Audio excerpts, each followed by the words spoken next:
Hello. I hope you all are well and having a wonderful day. I wanted to come on today to talk about emotions and manifestation. And this was prompted by something that I heard from a very successful manifestation teacher who clearly knows manifestation and she knows what she's doing. But she mentioned that when she used to listen to Abraham Hicks, she thought that she had to be happy all the time.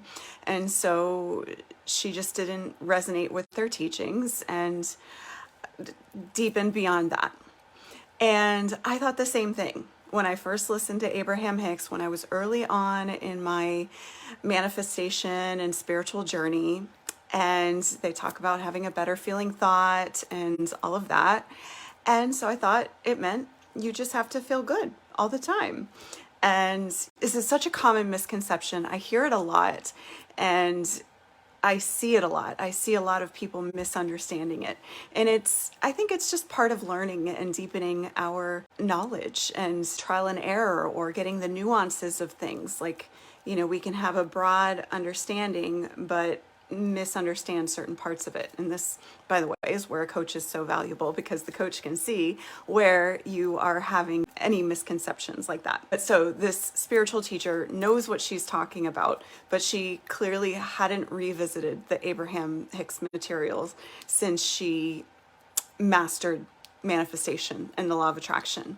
And so I felt called to clarify for anybody else that might be misunderstanding that, or maybe was a little jaded from those teachings in the past and it may or may not resonate, or you might not feel called to it, and that's okay. That's perfect.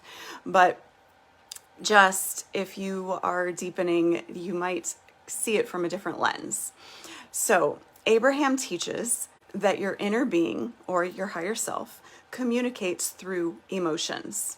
So if you are feeling bad, it is simply information that whatever you are thinking or doing or feeling is not in alignment with your inner being, with your truth, with your higher self. It doesn't mean that we should never feel bad. It's simply like a gas gauge in our car, which is how Abraham teaches it. You wouldn't want to put a sticker over the empty gauge. You want to know when you're approaching empty so that you can, fill up. Or it could be like a compass. You can notice that you're getting off of track. And so you want to know that so that you don't keep going in that direction and spiraling and go way off track. But still feel the feelings, feel the emotions, and then just notice what you're thinking about it. It's very nuanced. So if we're digging up traumas and unhealed wounds, we generally need to feel it to heal it. It's possible to heal it without feeling it. We can have spontaneous healing and awakening, but we'll just stick with feel it to heal it.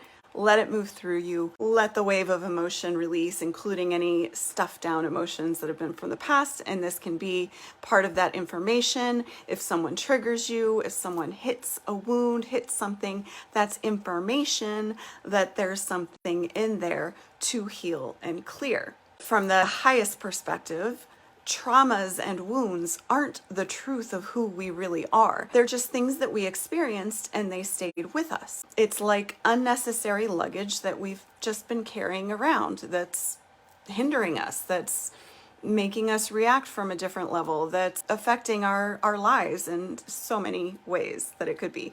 And so we can open up that luggage and we can ditch the parts of the luggage that we're ready to let go of. So this is where we might revisit the same wounds over and over, getting to a deeper level, a deeper layer, and clearing more of it. Or we might just have an experience where we just let the whole thing go, let the whole suitcase go.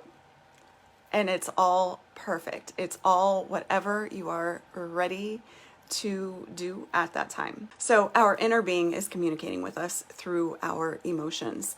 So the communication is to get us to move towards or away from something, to move towards starting a business or a new friendship, to move away, leaving a relationship, leaving a job.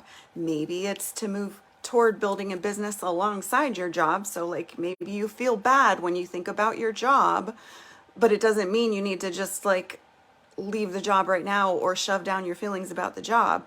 It's just start laying the foundation to be able to leave it, or looking for another job or whatever, just an example. So at whatever level it is, it's just information. If you feel bad, it's simply information. Don't stop the feeling. Let it move through. Just notice the thoughts that you have around the feeling.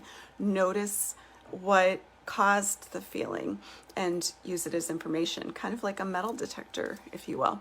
And if you feel great, then you're connected to your truth. If it feels expansive, then keep going. Go in that direction. Keep feeling that. Really anchor that in, expand it, multiply it, and keep thinking those thoughts. So whenever you're thinking about something or considering something or pondering something, just notice how you feel. And that's information. Your emotions are information. So what are your emotions telling you? How do you feel most of the time? What are the thoughts that you think most of the time? Are they thoughts that empower you or disempower you? And it can just be start adjusting the compass to get back on track. So I would love to hear how this lands for you, if this clears anything up for you, or if you've seen this, let me know.